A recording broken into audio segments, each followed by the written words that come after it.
this in the morning, ready to release this this evening as the Premier League starts tomorrow, obviously.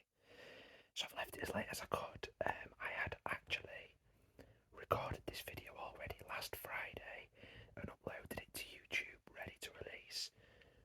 But so much has happened in the last sort of 4 or 5 days, particularly with a couple of clubs, that I just had to change my predictions, really. So I'm re-recording. I think primarily the main club where I felt that I needed to change the prediction was Leicester. They seem to be an absolute free fall. I mean, losing Kasper Schmeichel. They might lose Maddison, Tielemans, and Fofana as well. I don't think they will lose all three of those, but wow, I wouldn't want to be a Leicester fan at the minute. Okay, so first of all, 20th, I've got Bournemouth. It's really telling that Scott Parker's basically come out and made comments in the last week to say, we're bang in trouble. He's had a proper pop at the owners and the recruitment team there, and I love that. I love the honesty. People could say that's down in tools and being, subordinate, but I think that is a really good move from him, because their summer's been disgraceful, frankly, absolutely disgraceful. They've not done anything to try and help him. Their squad isn't good enough. Solanke's a really, really good player. I think this year he probably will do quite well in the Premier League. The rest of the squad is not up to scratch. Simple as that. By far have the worst squad in the league, so I can't put them anywhere else than 20th. Sorry, Bournemouth fans. And I'm sure most Bournemouth fans are feeling the same. Probably feeling very dismayed by the transfer activity.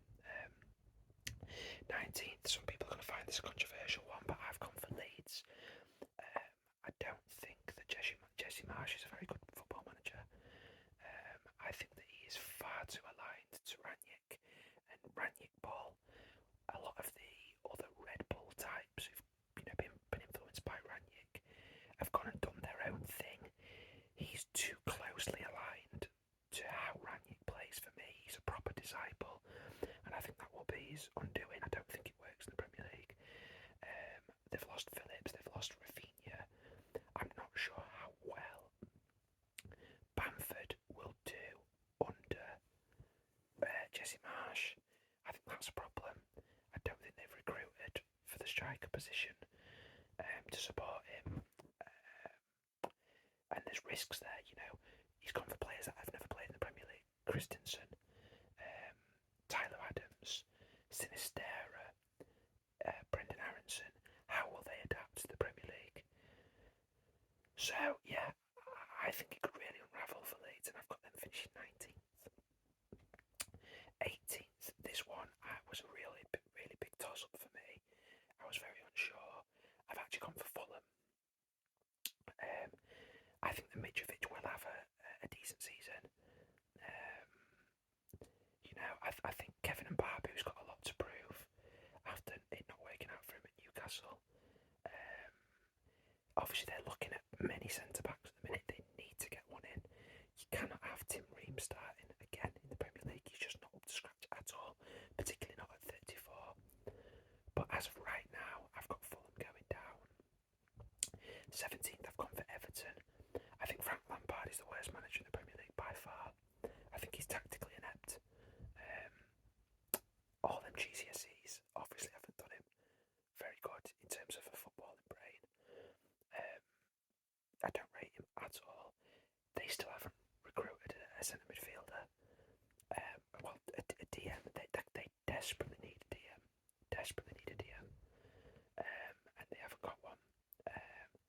And yeah, I think with Richarlison gone, I think that Calvert-Lewin, they're going to be heavily reliant on him. And if he's not in form, if he's getting injured, they're going to be bang in trouble, I think. I think the saving grace for Everton is, I think that Lampard will be one of the first managers to be sacked this season. Maybe the first. I think he'll get sacked during the World Cup break. I think they'll bring in somebody more adept, and I think that's what will keep them up, because it's a big club, and they'll be able to bring in somebody decent to to save them in the second half of the season. But I think Everton quite possibly will be in the relegation zone going into the World Cup break. But I think they'll recover just about. 16th, I've gone for Brentford.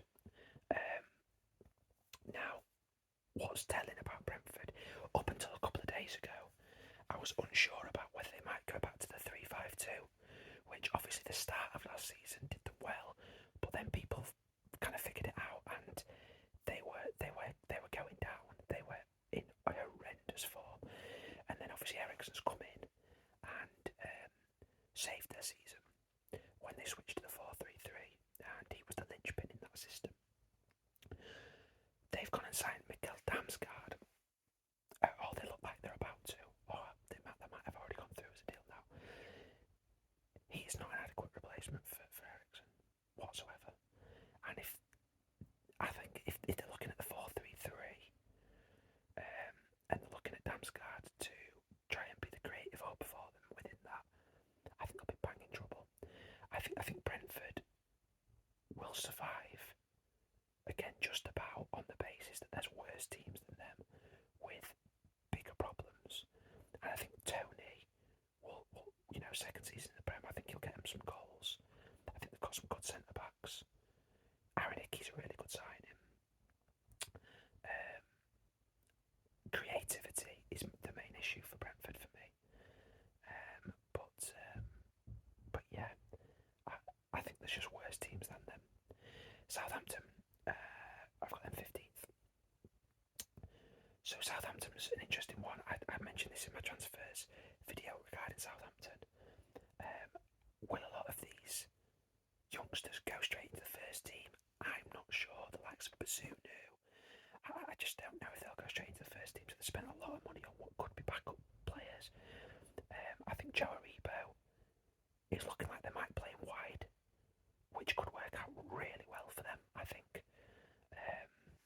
Particularly if he's an upgrade on Stuart Armstrong, I think that's a real problem position for them. So that could really work. And he also gives them depth at centre midfield. So that's positive. I think there will be in a relegation fight still, Southampton. But again, I just think this team's worse than them, and a lot worse than them. So yeah, Southampton 15th. I know a lot of people will be like, God, how has he not got them lower than this? 14th, I've gone for Forest. Again, don't get me wrong, I'm not bowled over by Forest. I just think that there's teams with such significant problems this season, with terrible managers. I think they've done a lot of signings and they've got a lot that need to gel, a lot that haven't played in the Premier League as well, and that could be a problem. But they've got a very robust system.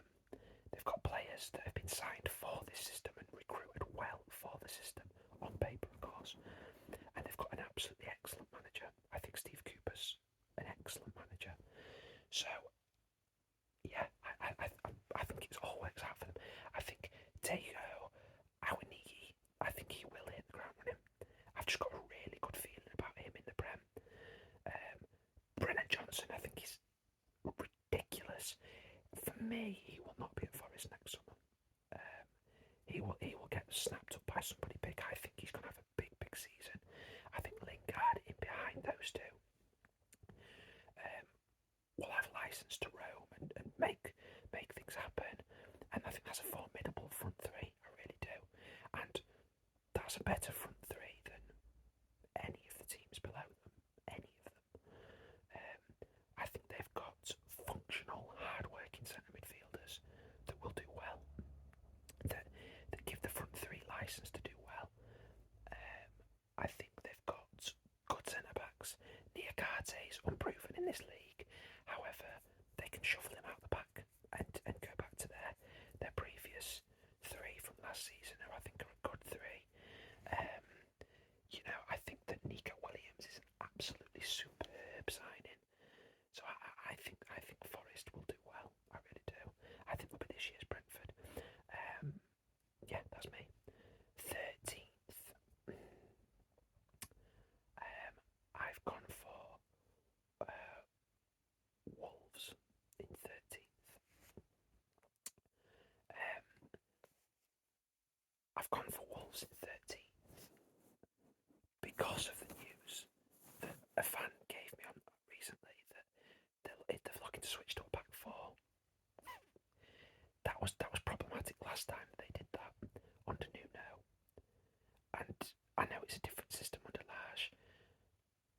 I just think that their whole squad is geared towards playing with a back three.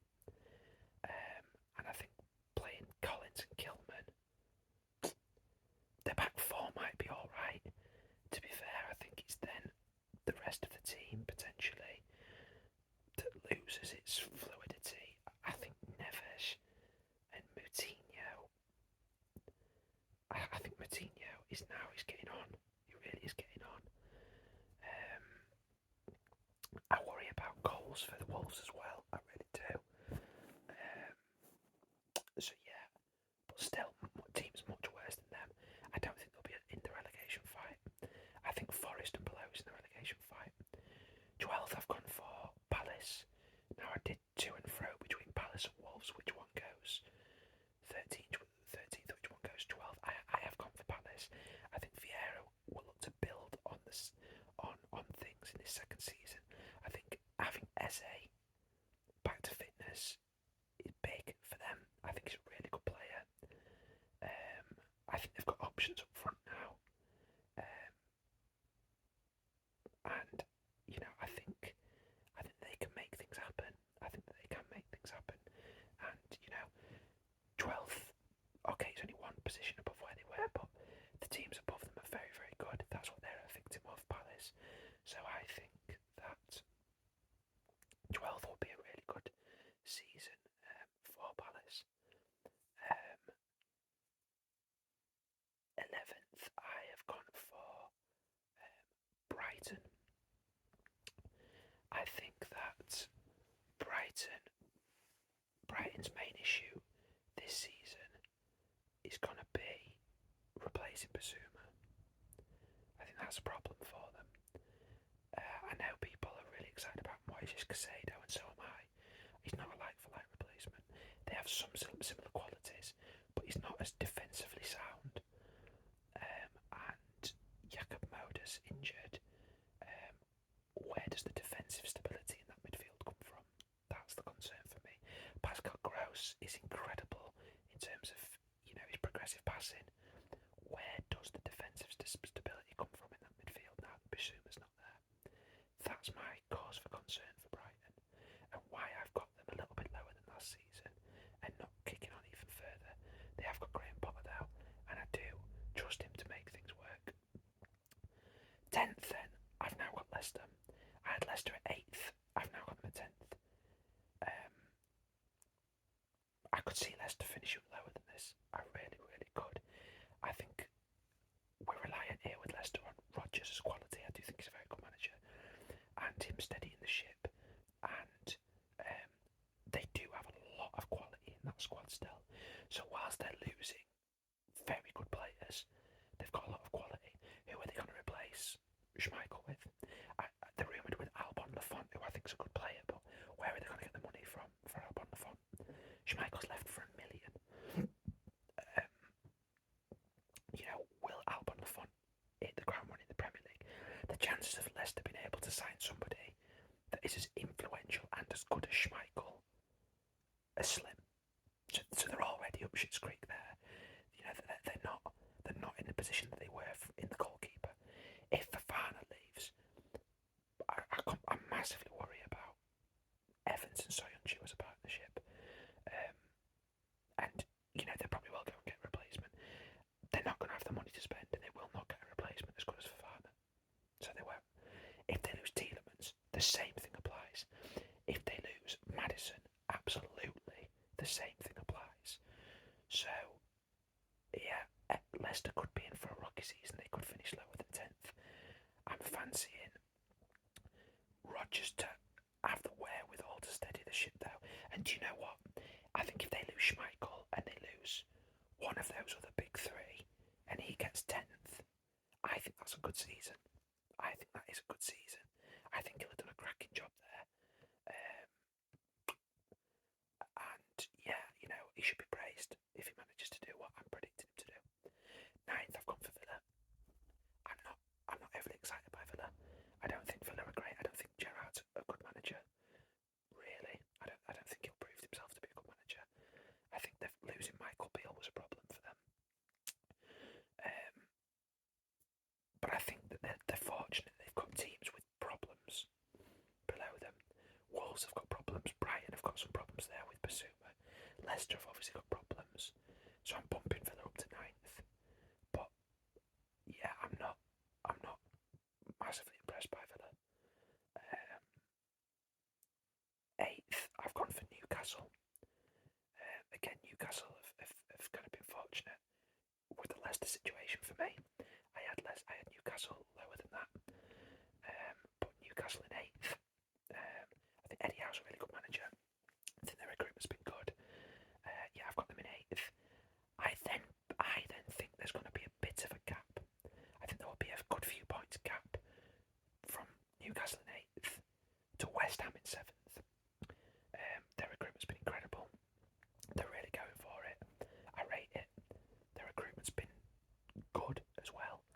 And yeah, I think West Ham have the potential to finish 6th above the team I'm putting in 6th. But on the balance of play, I'm just about going for 7th, and I don't think they will be under threat from Newcastle in 7th. That's my prediction. 6th, and I have Man United, and I do think West Ham could be quite close to Man United in 6th. The thing that I'm hoping for above all else with Man United is that if Man United finish in 6th, that Ten Hag isn't sacked, and that the fans recognise that Ten Hag is not the problem, and he's given time. I think that Ten Hag, one, will implement a style of play this season, which is better than anything we've had since Fergie left. That in itself is progress. Progress doesn't always mean that you finish higher up in the table than you did last season. He's been shafted this transfer window, again, like most Man United managers do. And unfortunately for Ten Hag, the squad that he's inherited was already worse than every team above them. And every team above them have had a better transfer window. So how can I expect Ten Hag to do anything better than 6th? There's also the dark cloud of the Ronaldo situation. So yeah, I think unfortunately United will finish 6th, but I think it will be a season that sees progress. I still think it will be a progressive season for Man United, and I'm excited for it, despite finishing 6th. So I'll be happy with that. 5th, this was a really tough one, but I've gone for Chelsea. I think they've just got so much upheaval, and the striker situation is what caused me concern more than anything else for Chelsea. With Lukaku going, I do rate Havertz. Is he a striker? I'm not sure. I think that's going to be the primary issue. Will they bring in another centre-back? Really what you're looking at is, can Chelsea's centre-backs compete with Thiago Silva, Christensen and Rudiger? The three that they had there. Rudiger leaving is huge. Will Koulibaly be able to replace Rudiger? That level is a big ask. Koulibaly is a very good player. I rate him a lot, but he's not done it in the Premier League before. And Rudiger was one of the best centre-backs in the Premier League last season. Did he get into the Premier League team of the year? I think he might have done. He was well in with a shout. He had a great season. To expect Koulibaly to hit those heights is a big ask. Will whoever else come in be better than Christensen was? That's a problem for Chelsea. That is a problem. They look like they're going to sign Cucurella. Okay, Cucurella's a great player, but that was not a position that they needed to fill. That isn't a position they needed to fill. Conte's another year older. Will he have the injury problems? If he does, who then? And will he have form issues still? If he does, then whose partner's in Kovacic? Will that be Conor Gallagher? Will he fit in the system?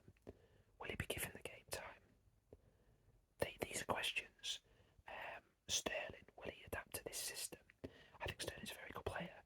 I think that is an upgrade for them on the likes of, say, Werner or Ziyech. I think that's very good. But the striker situation hasn't been dealt with, and I think that could be a problem for them. I finishing 5th. Another reason why I've got them finishing 5th is because the team I've got finishing 4th is Arsenal, and I think they've progressed this summer. I think, first of all, bringing William Saliba back in is huge, and that strength. Gabriel and White already formed a good partnership. You know, you might see Saliba usurp White, and he's very, very good. They've got real depth there now. Zinchenko coming in to play either centre mid or left back, and that strengthens up that position. Whether Tierney or Zinchenko plays, that's very good. They might move Ben White to fullback to rival Tomiyasu, which again is up. You know, that's an upgrade. That strengthens their options. They've gone and bought expensive players that are potentially squad players for centre mid and the wings. That looks bless me, sorry. That looks good for them as well. And they've gone and got Gabriel Jesus, that's banging them in pre-season. I think he will bang them in. I think he'll be one of the top scorers, if not the top scorer this season in the league. I think he's going to have a great season, and he looks to be working under Arteta. So I think Chelsea are a victim of upheaval and Arsenal getting better. So I've got Arsenal in 4th. 3rd, I've got Spurs, and they've had a great window as well. And they've got a full season under Conte now. Richarlison, I don't think will even get in the starting 11 most weeks, which shows the ambition that they've got. Yeah, good on Spurs. I've got them in 3rd. 2nd, I've got Liverpool, who I think will run City very, very close, but they've got a lot of upheaval, and City just looks stupidly good once again, and which is why I've got them in 1st. And that's it. That's my predictions for the league. Top scorer, I am going to go with Gabriel Jesus. I think it'll be very, very telling and ironic that he will finish above Haaland and maybe Nunez. And I'm going to go for Gabriel Jesus. I think he'll finish above Kane as well, because of Kane giving more assists these days. Do you know what? I'm going to scratch that. I'm going to go for Salah as my top scorer. But I think Jesus will be up there. Salah top scorer.